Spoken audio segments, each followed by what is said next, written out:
Hello and welcome to the News at 7, where we get to the heart of the day's stories and communities across Scotland.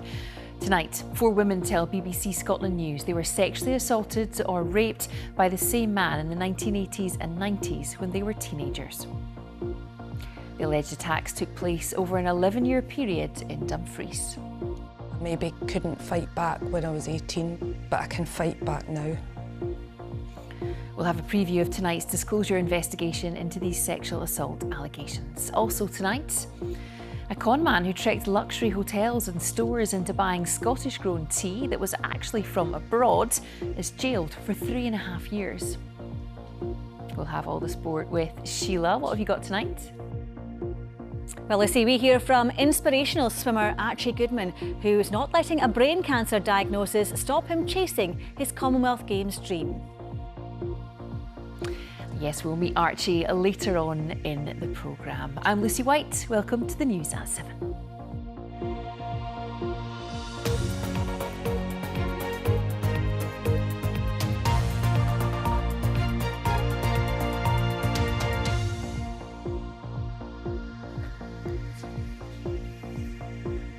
Four women have told a BBC investigation they were sexually assaulted or raped by the same man in the 1980s and 90s. The alleged attacks took place in Dumfries over an 11-year period when the women were teenagers. One was aged only 15. Days before the BBC was due to broadcast this story, police arrested the man, who we're now not naming for legal reasons. The arrest comes amid questions over the authorities' previous handling of the case. The man denies the allegations and he says the claims had been previously robustly investigated and he was never prosecuted.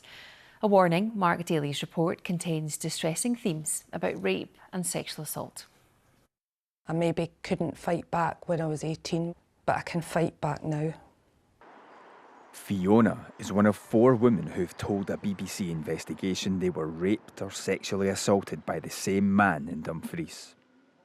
In 1989, after a night out at a club, Fiona, then 18, ended up back at a local man's house. I didn't think that I was in any danger at that point. That's when everything changed. The next thing I remember was being down on the floor. He had me pinned down with one arm, and he then proceeded to rape me. I kept saying to him, no, no, no, no, no, but he didn't stop. He just didn't stop.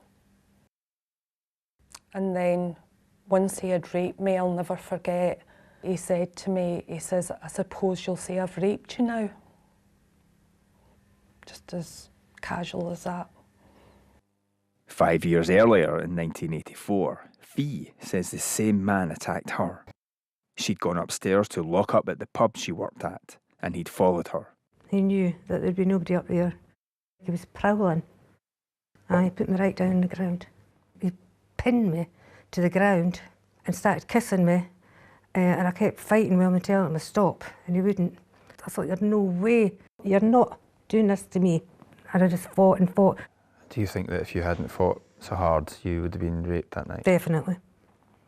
The 2 women spoke to police in 2005, but prosecutors said there wasn't enough evidence to take it to trial. Police reopened the case last year. Now, 2 new alleged victims have spoken to the BBC.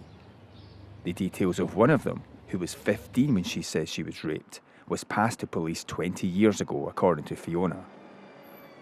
But this woman says the police have never been in touch. The police have had her details for 20 years because I gave them that. We're not naming him for legal reasons. Mark Daly from BBC Disclosure. A few questions for you, if you don't mind. No, thank you. Are you a rapist? No, I'm not. I've been very... Did you rape women? No, I don't, and I would never. One of these women I've heard it all before. said that she was aged 15 at the time. She was a child. No, she wasn't. Do you remember her? I was never with her. The man's lawyer told the BBC he was innocent of all criminality and said claims in 2005 were robustly investigated by the police and he was never prosecuted. A few days after we put questions to the police about their handling of this case, they arrested and charged the man. The woman, in this case, remained determined to see justice done. I was a teenager, and he just thought he would just do what he wanted. She's asked for it. And I still feel like that to this day. Life's been tough. I think there was a lot of blame and giving myself a hard time. I'm glad I'm doing what I'm doing. It's time. You can't just walk away from this. He needs to be held accountable for the crimes that he's committed and the lives that he's destroyed.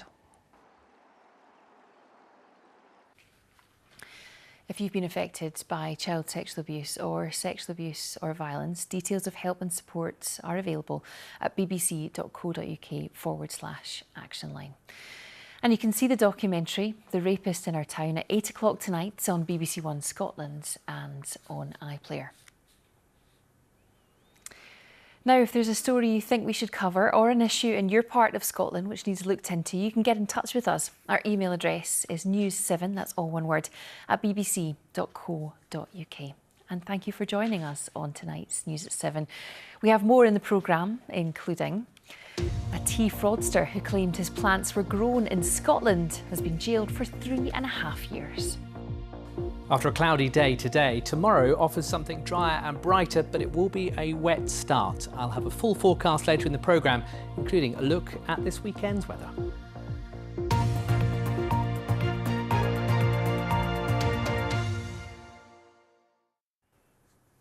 Now, it's claimed that wide-ranging changes to Scotland's fire service could cost lives, with proposals to close 13 stations, alter night and weekend cover, and to stand down 10 appliances nationwide. The Fire Brigade Union says the service is already on its knees, but senior officers from the Scottish Fire and Rescue Service say the public safety won't be compromised. Our Home Affairs correspondent David Cowan spoke to 2 stations under threat.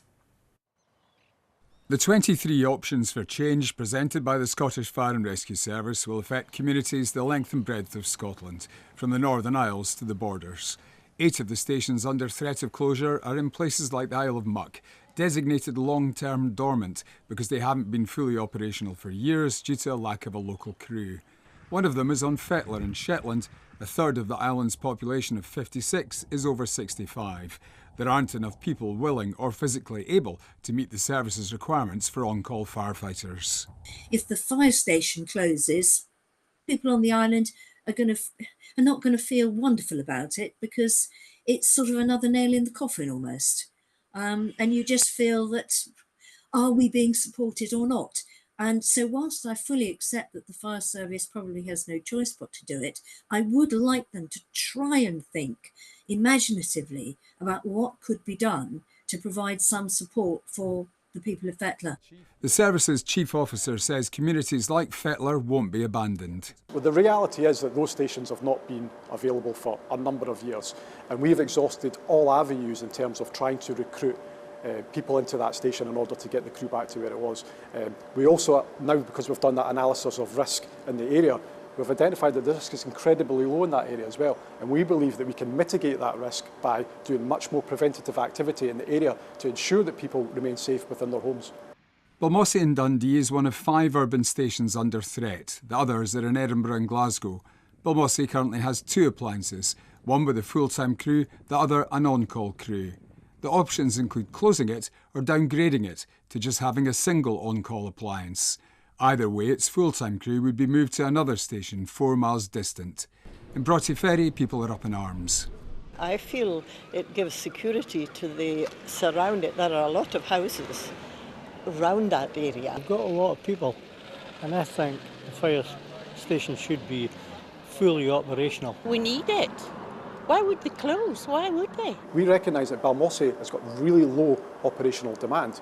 Essentially, it's in the wrong place in order to make sure that we can provide a level of service to the broader community, not just that specific community as well. So by relocating the appliance to the Kingsway fire station, we can improve that level of cover within that area. The options include reducing full-time cover at nights and on weekends in some areas. The temporary withdrawal of 10 appliances 2 years ago with the loss of 166 firefighters would become permanent. The Fire Brigades Union supports some of the changes, but warns an increase to response times could cost lives. A 12-week consultation process is now underway. The service and the union are urging people to have their say. David Cowan reporting Scotland. Well, earlier I got reaction from the Fire Brigade Union's Colin Brown. The Fire Brigades Union launched a report in 2023 titled Firestorm that basically said the firefighter's voice in most of the work that's been done across the service has in large part been silent, and it called for essentially a review of how the service is functioning, because we recognise as a union that there are parts of Scotland that aren't getting the resource that they require. So we welcome the service undertaking the review. We do find some of the content of it challenging. We do find some of the recommendations that are going to public consultation quite challenging. And that's essentially where our campaigning work will be going forward. If these stations are closed or are merged, what kind of an impact do you think that could have on communities? In some communities it will be minimal, because there are communities where the service have been unable to provide a response from the local stations for a number of years. That's within the consultation where they're terming them long-term dormant stations. So it's difficult for us to say that there would be an impact there. Where we all see impacts are in Marianville in Edinburgh. That's currently a rack panel station. So it does need to be rebuilt because the concrete that it was constructed with is now failing and is dangerous. So there's issues there, but to relocate that outside of the city centre has the potential to increase response times that have already gone up by over a minute since the inception of the single service in Scotland. So that's a really significant challenge, and some of the changes that are proposed, certainly in remote rural locations, would see a greater reliance on the retained duty system. Our retained members do fantastic work and are really dedicated, but it's already a system that's under significant pressure and sees up to 200 pumps unavailable at times during the day. So to increase reliance on a system that already has dormant stations because they can't get firefighters to work from them is a real risk that we see. The fire service says that the way that it operates is changing. It's been called out less to industry and less potentially to house fires, but more to climate change events, things like wildfires and flooding. So do you understand the need to adapt with that in mind? Absolutely. Yeah, there's no denying that the number of incidents that we would traditionally call fire service incidents, domestic fires and the likes, has gone down. But the reality is this do still happen. The deindustrialisation of Scotland over the last 40 plus years has seen the risk change, and we do see that in climate change events. But the point I would make is that when incidents do happen, you need a speedy and the correct weight of response. There we saw 2 really significant fires in Perth over recent weeks. They happened at night and at the weekend.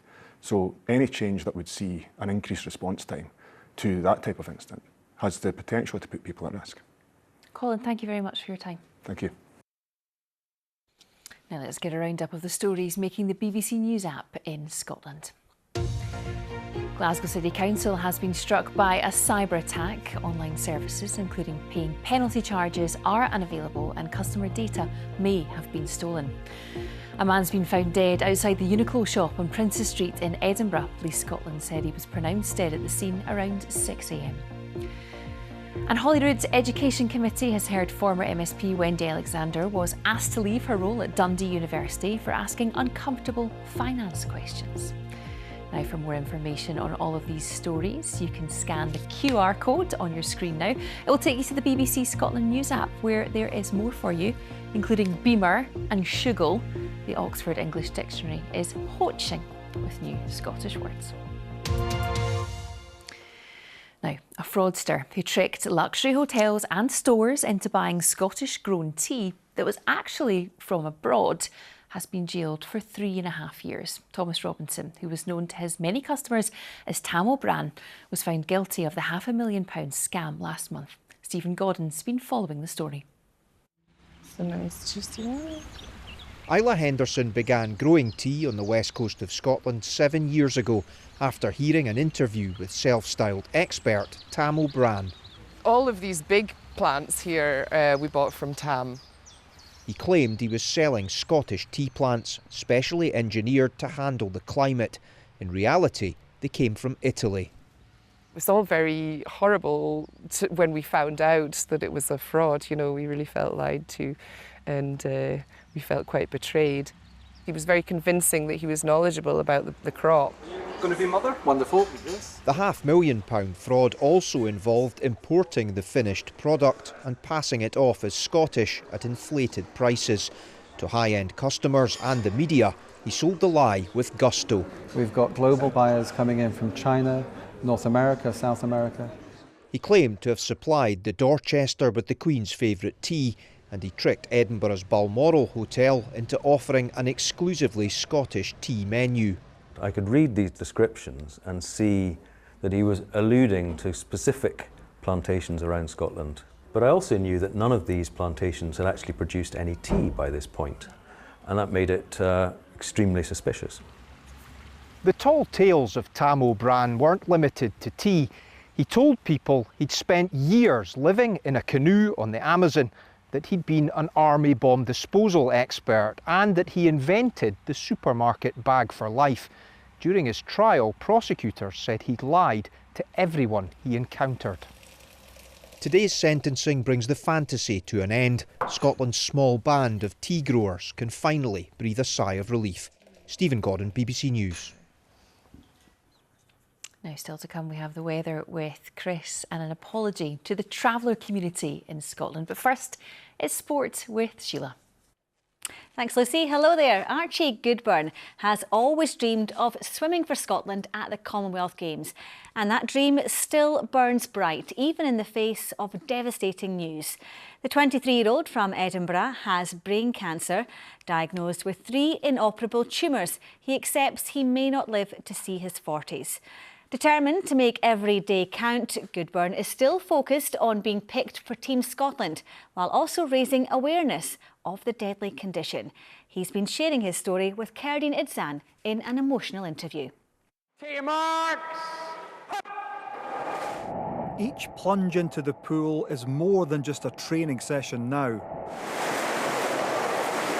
For Archie Goodburn, the water has become his safe space. 11.62s, couldn't split you. I've identified a few things in my life that I can refer to as rocks. Something I can hold myself to when, you know, life's getting a bit too much of a whirlwind. Turmoil caused when seizures last year turned out to be a whole lot worse. It's a moment I'll never forget for the rest of my life when I sat down at the edge of the pool where I've trained my whole life, to find out that there's a brain tumour. Archie's tumour is quite diffuse, so we wanted to go into the right parietal part of the head, so we had him lying on his back. Surgery revealed both the nature of the tumours and the time Archie may have left. I would usually state to patients that the time span can vary on average anywhere between 3 years all the way up to 20 years. After such a difficult diagnosis, Archie got back in the pool and very nearly became British champion. It's unbelievable. I mean, I don't know if I'll ever experience someone with such tremendous courage. Within a month, he won the national championships. He then went on to equal his PB at the World Short Course in December, and to me that was possibly the greatest thing I've ever helped an athlete do. It's phenomenal. Just as phenomenal is Archie's desire to help raise awareness of the condition and any potential new treatments. It's just whether or not these advancements will come soon enough to help people like me, young people like me, who are currently facing the hard reality that they may not see their 40s. Brain cancer is the biggest cancer killer of children and people under the age of 40. For that age group, as the Astro Brain Tumour Fund charity told me, in terms of life years lost, they are the most fatal of all cancers. Yet data from the National Cancer Research Institute shows that brain tumour research represented just 1% of the national spend on cancer since records began. I realise now that I'm in a position now with my sport, with my diagnosis, that I have time to raise awareness and shout about this horrible disease that does take so many lives. I see the future in different ways on different days. Days where I wake up from bed, you know, feeling positive and knowing that things are coming and hoping that things are going to be out there. Other days, my eyes open and I realised that I have a brain tumour, I have brain cancer, and that there is an end point to my life, and it's much, much earlier than it should be. I want to keep going for as long as I can. I want to be in Glasgow at the next Commonwealth Games. My brain tumour symptoms are manageable at the moment, and I can live a pretty normal life at the moment. But that's not to say that that's something that's going to last, and it won't be something that lasts. He's now targeting next year's Glasgow Commonwealth Games, a journey he hopes can help others battling brain cancer. Kerdy Nidsan, reporting Scotland. And you can read more about Archie's inspirational story on the BBC Sports Scotland website. Now, some football news, and Hibernian will start their Scottish Women's Premier League title defence at home to Aberdeen as the league aims to deliver its best season yet under the revamped format. Let's remind ourselves of the changes, shall we? The top flight has been slimmed down from 12 teams to 10 this season, with the league splitting into a top 6 and a bottom 4 after everyone has played each other twice. The top 6 will play 28 league fixtures and the bottom 4 will play 24 in comparison to the 32 last term.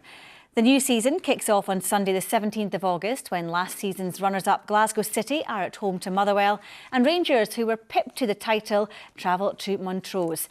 Last year's 4th and 5th spot also face off on the opening day as Celtic travel to face Hearts. The SWPL say the changes will increase the competitiveness of the league and will take them a step closer to achieving a full-time top flight. I think that is part of our role, is to try and always improve the league. It's been incredible, and I don't know if it's luck or judgment. Sometimes I like to claim it's judgment, but we've had 3 conclusions to the season where we've gone to the final day. So while we can't promise that we can deliver drama every year, I think we can promise to try. And with the new format and everything that I've described around that, trying to make it much more competitive across the whole season, I think we've got a really good chance of delivering the best ever SWPL season. And a final bit of transfer news. Max Aarons becomes Russell Martin's first signing at Ibrox. There you go. Sheila, thank you very much. Now, the First Minister has apologised to Scotland's traveller community for the so-called Tinker experiments, which saw children removed from their families and travellers forced to settle in substandard housing. Speaking at Holyrood, John Swinney said the state-sanctioned initiatives were wrong and unjust. The formal apology was delivered as research into the historic treatment of travellers concluded that it amounted to cultural genocide. Presiding Officer, it falls to this government to state without ambiguity that what happened to Gypsy traveller communities in Scotland was unacceptable. This starts with formally acknowledging and apologising for the harm caused by these actions. It is clear to the government that stark prejudice and lack of cultural awareness led to a series of unfair and unjust policies. Well, listening to the First Minister was Davy Donaldson, who's a member of the travelling community and host of the BBC podcast The Cruelty, which investigates the removal of Scottish traveller children from their families. This was his reaction.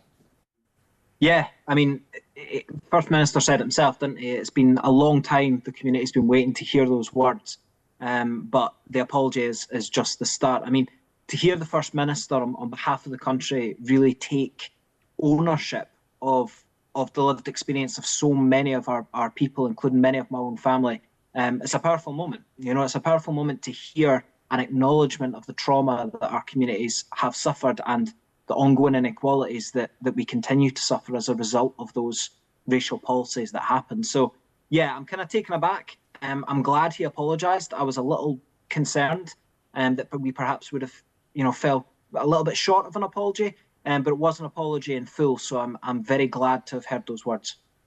And talk us through just how damaging this whole period of time was for the traveller community.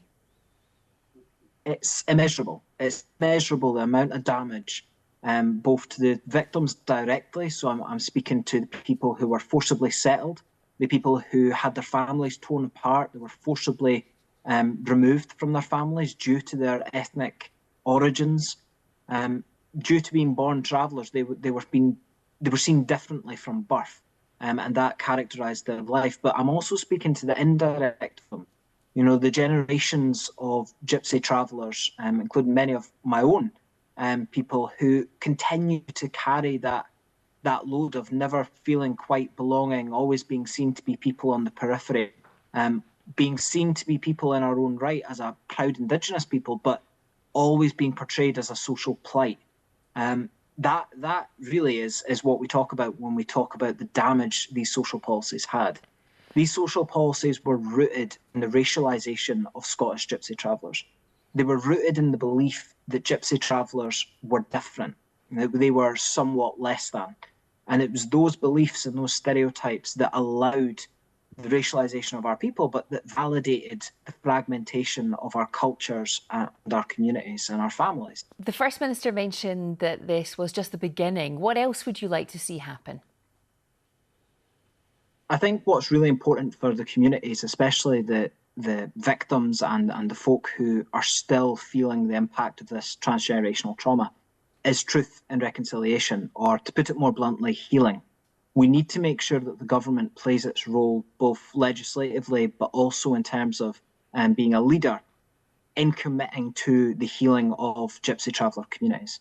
We need to make sure that the next generation of gypsy travellers, particularly Scottish gypsy travellers, are able to experience their culture in its wholeness, are able to speak their language, are able to travel from place to place as our forebears have done for over 1,000 years.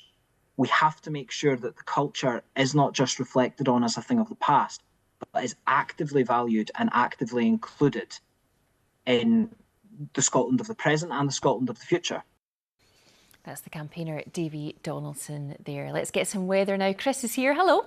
Hiya. There was a lot of cloud around today, wasn't there? But a bit more sunshine tomorrow. Good news. Fingers crossed. And actually, lots of our Weather Watchers photos today were a bit like this, with rather cloudy conditions, but some sunshine peeking through there in Edinburgh and across parts of Perth and Kinross as well, and a bit more tomorrow afternoon as well. Here's why. We've still got low pressure nearby, working its way in off the Atlantic, bringing weather fronts and rain, but it also offers us windows of opportunity, something drier and brighter in between the rain. But you can see the rain is pretty relentless over the next few days, so it's wet, then dry, then wet, then dry. First thing tomorrow, it's wet. It's cloudy and wet, outbreaks of rain. Even if it's not raining where you are, probably damp underfoot because there'll be some wet weather overnight tonight. But you can see the greens there just indicating some heavy downpours embedded within some of that rain. Bit of morning brightness towards the Murray coast, up towards Caithness, but certainly it's a bit of a cloudy and a wet start, and that really characterises Thursday morning. Thursday afternoon, however, should be entirely different. Much drier, much brighter, breezy, and temperatures up to the mid to high teens, but better compared with how we start the day. That takes us to Friday, and we're back to rain. We've got a tangle of weather fronts moving their way in across the country, and it's going to be a cloudy day with outbreaks of rain. Initially sort of showery, but tending to intensify as we head through towards the afternoon, giving a fairly wet picture, certainly across the central belt and the south. Temperatures high teens, but the black arrows there indicating wind gusts, and the winds will be strengthening through the day. That takes us to the weekend, and Saturday probably the driest and brightest of the 2 days. Still windy at times around the northwest coast, but temperatures in the east up to around 21 degrees, 1 or 2 showers across the highlands. But you can see on the extended outlook, we've got this trailing weather front here, and that's going to bring a fairly cloudy picture through Sunday and Monday. So for the second half of the weekend on Sunday, it is cloudier compared with Saturday. There'll be some outbreaks of rain at times, not as windy, has to be said, and temperatures up to around 20 degrees. You can see all the heat, though, to the south of us across parts of England. And then to next week, Monday, we'll see outbreaks of rain trying to move in. Again, the heat is locked to the south. Temperatures here up to around 21 degrees, but still rather unsettled. And that really is reflected in the outlook. Temperatures not far off average, but showers or longer spells of rain at times, and some windows of opportunity in between. That's the forecast. That's the positive outlook, Chris. Thank you very much. And that is it from us on the news at 7. Amy's back tomorrow. Have a good evening. Goodbye.